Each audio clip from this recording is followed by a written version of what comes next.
Hey friends, welcome to getting my winter camp set up. I'm a little late doing this because of my work situation. Let me kind of catch you guys up a little bit. Last week we came out here and I processed some teepee poles, which we're going to look at in a little bit. I did some modifications to the day area that I'm going to be using. It was so cold, it was 12 degrees out and my camera gear just shut down. So no video footage. I only got some pictures with my cell phone and uploaded those to Facebook. So we're out here today on a continuance on that. I want to get the teepee poles processed and over here get the heat shield or reflector shield for the fire made, because this is going to be my day cooking area over here. So that's my main project. So let's take a look what I've got going on here so far. Here's the shelter I got set up, and this is actually an old rain fly from a tent I found at a homeless camp once. What I did is I just went ahead and put these eye bolts into the tree here. So I can just come out here and tie it around there really fast. And I got one there, one up there. Let's go take a look at the back side real quick. Oh, hang on a second, since we're over here. Let's go ahead and push these into the fire. It was very cold this morning. I want to say it was about 22 degrees when I got out here. But I think we got a nice bed of coals going for a self-sufficient fire. And since we're here, that's where I'm going to put the reflector wall. And that should blow the heat underneath the shelter with no problems at all. And this will pretty much be my day cooking area. And for day projects, this is my workbench. Nature's natural workbench right there. And already pre-cut some tent stakes and put them in the ground here around the back sides of the tent. And I just come out here and I just tie it in, because I'll leave everything in place. And it only takes a couple seconds to get the shelter set up, so that's really nice. Let's buzz over here and look at the teepee poles. And I did this a couple weeks ago. I found 6 fresh deadfalls. And I got them already cut to length right there. And they're right about 12 foot. And I got some stout ones this time. So hopefully we can get some of the bark off today and get these set up. That's my main priority, because I really wanted to get this teepee put together before the first snow. But as you can see, yeah, I didn't make it, did I? So I think we're going to start with this little guy right here and drag him over to my workbench.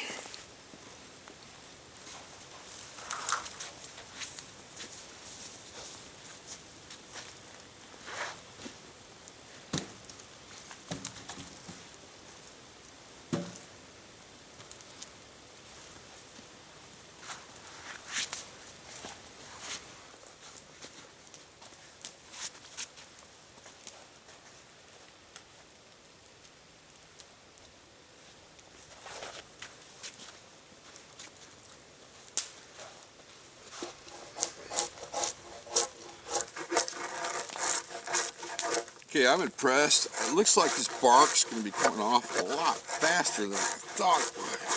So this is not going to take as long. Now on these knots right here, I'm actually going to use the machete to take those out. But I call this a planer, but the correct name for it is a draw knife. And I found this little guy in my toolbox. I said, you know what? I'm going to give her a try.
all the teepee poles now have been officially skinned and ready to be set up. There's one thing I want to talk about that's really important to me. If you harvest a fresh deadfall, you need to use as much of it as possible. For instance, the tree trunk is what we use for the poles. The excess that I cut off, we use for the firewall or the heat retention wall there for the fire. The bark I skimmed off, I'm going to end up using it for either, I'm going to dry it out now, but end up using it for either fire tender, maybe bedding or flooring for the teepee, I'm not sure. The branches I will use for the tent stakes, and the smaller part of the branches will be used for fire tender. And tree just fell over. If a tree falls in the woods, do you hear it? Yes.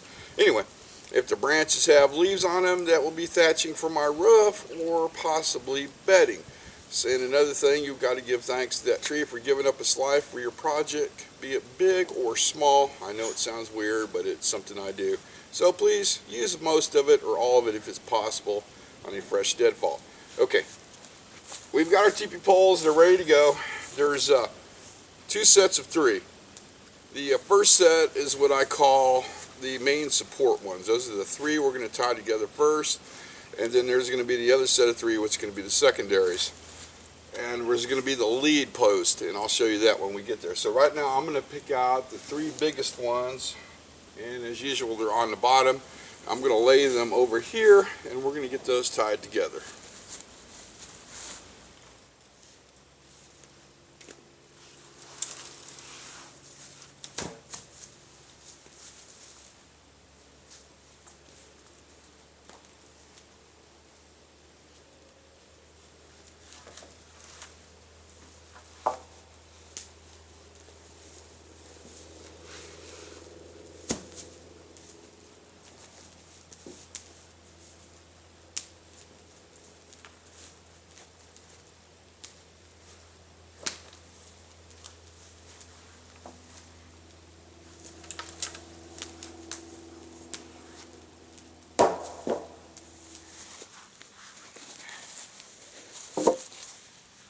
I've got the 3 picked out I'm going to use. Now, the poles are 12 foot long, but we need to come up 10 foot from the bottom to where we're going to make our tie-off at. A little problem I was calculating in my head. The other teepee poles are going to be, the biggest one's 2 inches in diameter at the top. So these are much bigger. I'm thinking one of these is 4 inches almost. So what I'm going to do, I've got a tape measure here somewhere. I think. Aha! Is instead of going to full 10 foot where we're going to do our tie off, I do believe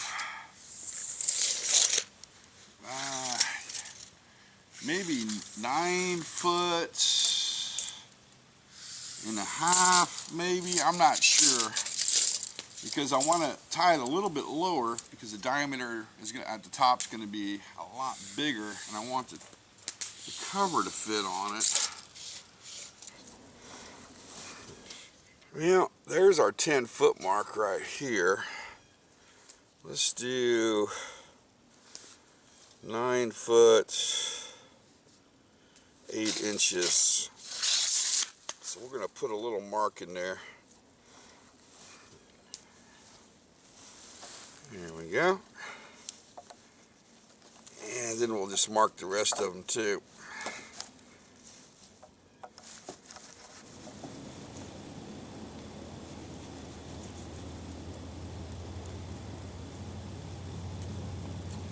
Okay, we've got everything marked out. Now the fun part. We're going to tie this off. I'm going to be using poly rope. It's one of my favorite ropes to use. I've used it on 4 other teepee builds now. It doesn't slip and it holds against the weather really nice. You can use 550 if it's going to be an extremely, and I mean extremely, temporary setup. The biggest problem with 550 is it'll stretch and it doesn't hold up against the weather as good as you'd think it would. So I've got a whole bunch of this, a lot more than I thought. Probably won't use it all. So basically I'm going to lash these together Uh, I don't know what this knot is called because I pretty much wing it every time I do this. So you might want to read up on your knots before you attempt putting a teepee up, because I want to tell you right now, I'm not the best person to talk to. Sometimes they work, sometimes they don't.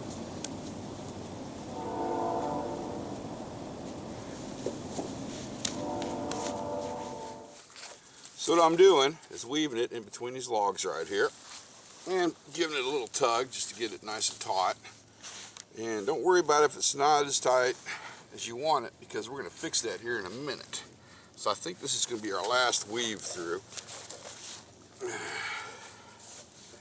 Yep, that is. Go one more time around this guy. Then come up through here.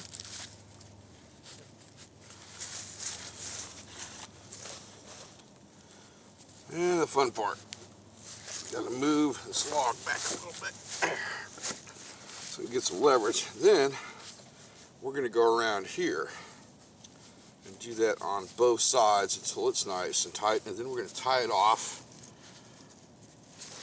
with some type of a knot.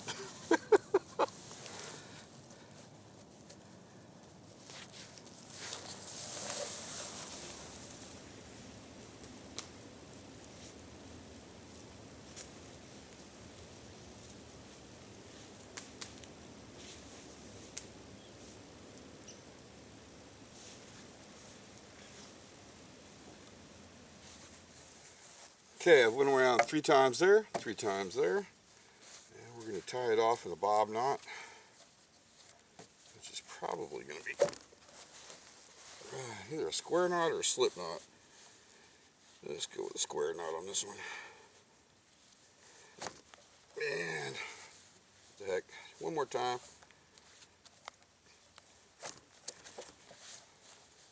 There we go. Using the bob knot. Now the fun part.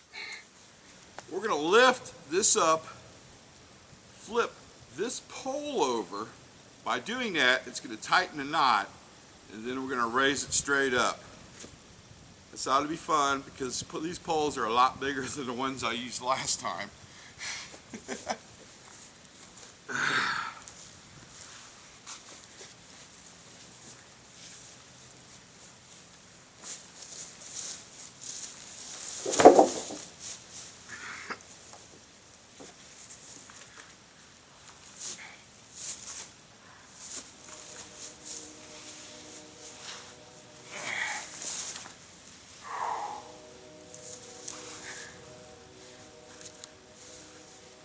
Now we're going to spread this one out, and probably,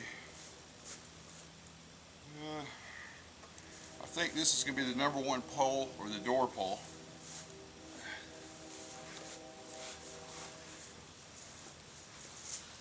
Yep.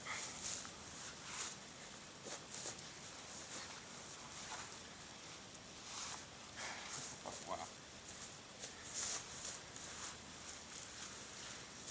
I think this is where I want it. And if you're going to move it, now is the time, because once you get all 6 poles put together, it is a pain in the butt to move. And I'm looking, this is a low spot right here, so I'm going to move it right over there where a high spot would be.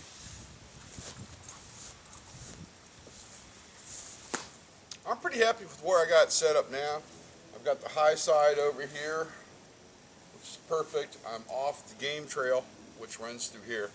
Now the next thing we're going to do is we're going to put in our secondary poles, and we're going to do that counterclockwise so they all kind of latch on to each other. Since I went for this real thick one, it's going to be the head pole, the door pole. I got another thick one I'm actually going to put over here. We're going to start on this side.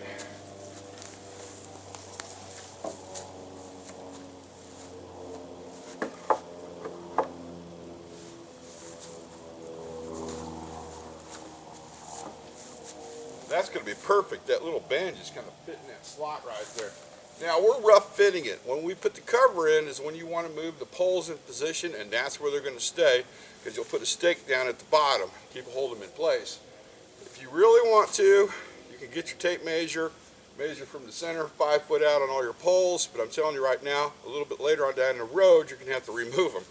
So might as well just get them set up nice and taut, and then when you put the cover on it, go from there.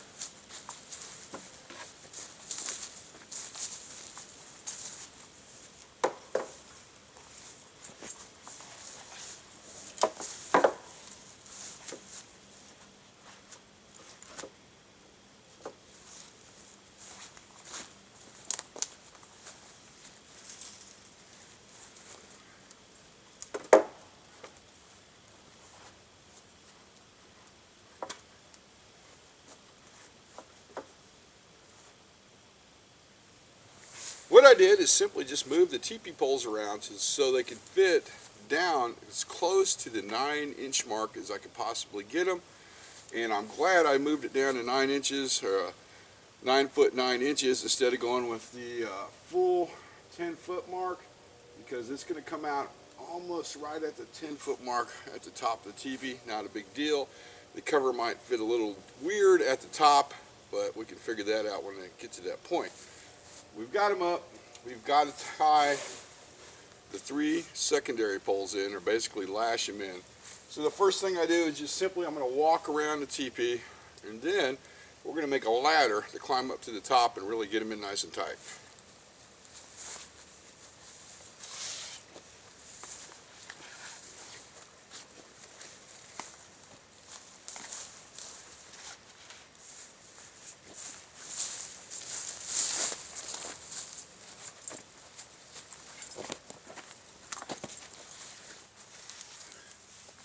I went around 3 times. I think that's going to do what we need to do.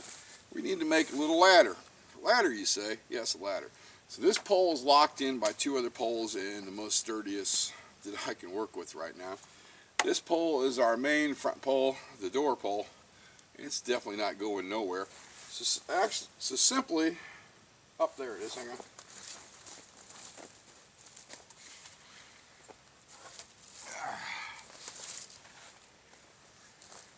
Take this little guy right here, we're going to lash it in right there, and simply climb to the top of the teepee.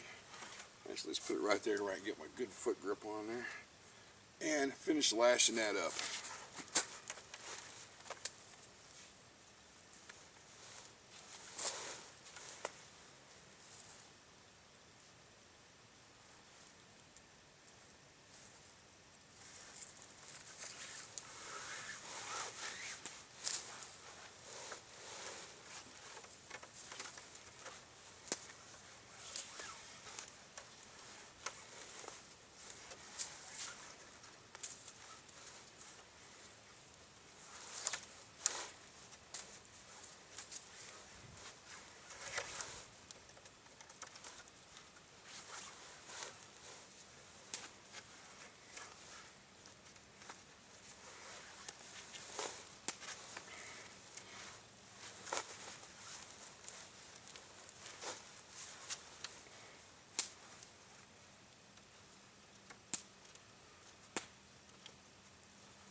Pretty happy with what I got here. Let's get this sucker tied in. There we go. We're just going to lash it up like you would do a lean-to shelter. And just remember, this just has to last long enough for you to get up there and put the teepee poles on, so you don't have to get too crazy on your knots. Okay, let's do that. Should do it. Now the fun part. Will this hold me? If not, you guys are going to get a great laugh out of the whole deal.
pretty happy with what I've got right here.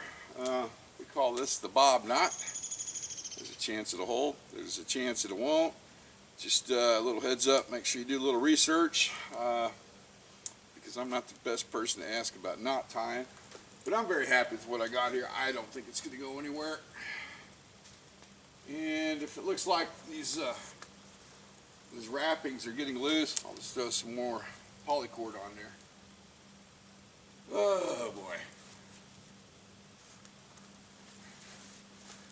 Now that we got that done, it didn't fall off the log, we're going to head over and we're going to make some tent stakes, or teepee stakes. And so let's go over there to my workstation.